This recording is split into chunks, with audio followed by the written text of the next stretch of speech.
แค่นี้ก็สุขแล้วขอให้ฉันได้รักเธอขอแค่เจอหน้าทุกวันแค่ได้ฝันไปอย่างนี้ก็ดีนักหนาขอให้บ้าไปคนเดียวถ้าไม่เกี่ยวก็อย่าเลยอย่าเอ่ยถ้อยคำนั้นที่มันทำร้ายใจเธอไม่ต้องแค่ฉันเลยเพราะฉันไม่เคยมีค่าในสายตาเธอ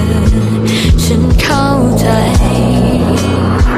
แต่อยากจะขอเรื่องเดียวให้ฉันรักเธอได้ไหมจะไม่ทำ